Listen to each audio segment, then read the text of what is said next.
오늘 사건 상황실에 전해진 화제의 뉴스입니다. 침몰한 대성호의 원인 규명을 위한 선미 인양이 완료됐습니다. 오늘 오전 11시 42분쯤 해경은 대성호의 선미 인양을 완료했다고 밝혔는데요. 안타깝게도 실종자 추가 발견 소식은 없었습니다. 현재 해경은 인양된 선미를 서귀포시 화순항으로 이동시킬 준비를 하고 있는데요. 화순항까지의 이동은 약 15시간이 소요될 것으로 보입니다. 내일쯤 선미가 부두로 옮겨지고 나면 국립과학수사원 등 5개 기관이 사고 원인 규명을 위한 합동 감식에 나설 계획입니다. 배달 전문 음식점들의 충격적인 실태가 공개됐습니다. 배달만 하신다고 이렇게 하시면 어떡해요? 너무 더럽네. 죄송합니다. 아이고 참 그렇지 않습니까? 안 그래요 저는. 경기도 민생특별사법경찰단이 음식을 재사용하는 업체를 적발했습니다. 경기도 용인의 한 가정식 백반집 사장은 눈앞에서 적발되는데도 끝까지 변명만 늘어놓는데요. 커다란 잔반통 주변에 나눠 담긴 밑반찬 그릇이 보입니다. 손님이 먹고 남긴 반찬을 모아 다시 쓰려는 건데요. 또 다른 업체의 렌지 후드입니다. 기름때가 마치 고드름처럼 굳어 있는데요. 이처럼 먹다 남긴 음식을 재사용하거나 비위생적인 환경에서 영업을 하는 업체들이 적발됐는데요. 경기도에서만 158곳의 음식점이 적발돼 형사 입건됐습니다. 손흥민이 10년 동안 관계를 이어온 에이전트와 결별했습니다. 오늘 한 언론 매체에 따르면 손흥민은 자신의 에이전트인 스포츠 유나이티드의 장 대표에게 결별을 통보하는 이메일을 보냈습니다. 이들은 오직 신뢰만으로 관계를 유지한 채 10년 동안 계약서도 쓰지 않은 것으로 알려졌는데요. 최근 에이전트 측이 아무런 설명도 없이 손흥민의 초상권을 사용한 것이 결별을 결심한 결정적인 계기라고 이 매체는 전했습니다. 이에 에이전트 측은 여전히 계약 효력이 유지된다며 변호사를 통해 반박 보도 자료를 내는데요. 한편 손흥민은 본인만 전담하는 에이전트 체제로 선수 생활을 이어갈 계획이라고 전했습니다. 새해 첫날 4살 딸을 폭행하고 세탁 건조기에 가둬 숨지게 한 30대 친엄마가 2심에서 감형을 받았습니다. 오늘 열린 항소심에서 재판부는 징역 12년을 선고한 원심을 파기하고 여성에 대해 징역 7년을 선고했습니다. 2심 재판부는 1심과 달리 여성이 장기간에 걸쳐 딸을 상습적으로 폭행했는지에 대해 충분히 입증할 증거를 찾기 어렵다고 판단했는데요. 특히 여성의 6살 아들의 진술에 일관성이 부족해 신빙성이 떨어진다고 봤습니다.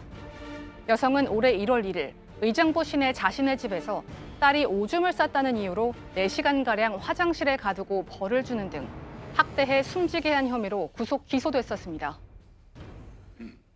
네, 오늘 이 딸을 학대 사망케 한 엄마에 대해서 2심 선고가 나왔는데요. 1심 때보다 감형이 됐는데요. 네. 그 이유가 뭔가요? 일단은 혐의 사실 중에 화장실에 머리를 부딪히게 했다는 게 있었고요. 예. 믹서기로 때렸다는 이야기가 있었고 건조기에서 나오지 못하게 했다는 한 3가지 정도가 있었어요. 근데 그 부분은 명확치 않다는 거고요. 그래서 무죄 선고했고요. 더 나아가서 일부 혐의에 대해서 이제 직접 증인이라고 판단했던 6살 아들의 그 진술의 일관성이 없다는 겁니다. 그래서 뭐 시점도 정확하게 특정도 안 되고요. 이런 거 등등을 볼 때 이거는 무죄다 이렇게 얘기했어요. 그러면서도 이 여성 엄마죠. 책임이 제일 크다 이런 걸 강조했습니다. 네. 그러면서 또 이제 하나 더 붙였는데요. 이 모든 책임이 전 남편 그다음에 직전 남편 그리고 우리 사회의 어떤 전체적인 이 구조나 시스템의 문제 이런 것 등등도 헤아려야 된다. 오롯이 그 여성에게만 그 책임을 전부 미루는 것, 지우는 것은 옳지 않다. 이렇게 본 것 같습니다. 네, 뭐 징역 7년을 선고하면서 특히 사회 구조적 문제를 재판부가 네. 언급했다라는 부분이 인상적이군요. 그렇습니다. 사실 1심 판결문에 나왔던 2심 판결문에 나온 어떤 여성의 학대 정황을 보면 네.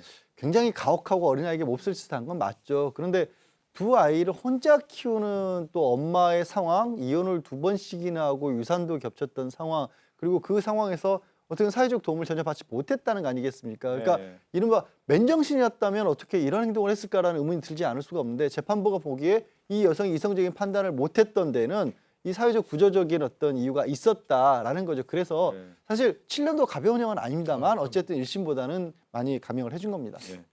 저기 또 영상 하나 공개한 것 중에 하나가 뭐냐면 배달 음식점인데 남은 막 그 뭐 음식점에 남아 있는 음식들을 다시 재활용하는 걸 보니까 저럴 수 있냐 뭐 몹시 화가 지금 나는군요. 보신 장면이 네. 이 배달 나갔다가 네. 버려진 잔반을 수거해서 그러니까 다시 쓰기 위해서 김치끼리 뭐 밑반찬끼리 다시 재분류해 나눠서 담아놓고 있는 모습이 적발된 거거든요. 아유 예, 그래서 특별사법경찰단이 들어서자 저걸 다 이제 그 자리에서 다시 버리는 신용을 했다고 하는데요. 지금 지난달에 2주 동안 경기도에서 이제 특별 단속이 있었던 겁니다. 이 배달 전문 음식점들이 요즘 워낙 많지 않습니까? 뭐 돈가스, 치킨 등등 해서. 근데 이 중에 550개 대상 업체 중에 158개 업체에서 문제가 생겼습니다.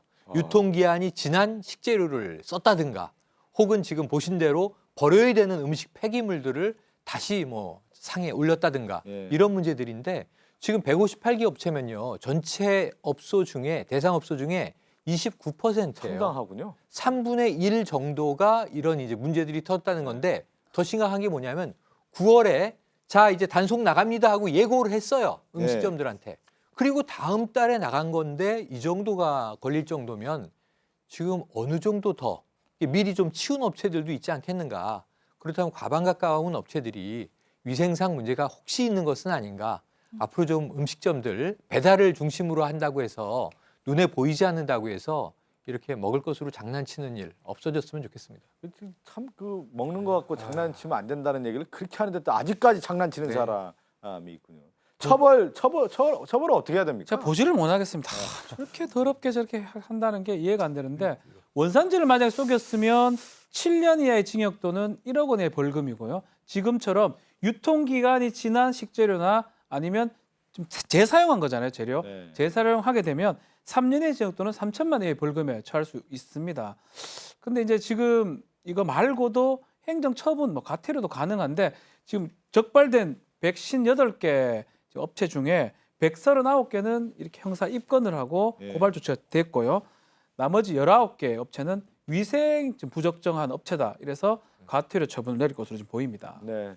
자 그리고 제주도 해상에서 침몰한 그 대성호 예. 선미 부부는 인양을 했더군요. 예, 그렇습니다. 그런데 아직까지도 실종자를 찾지 못하고 있어서 안타까움을 전해주고 있는데요.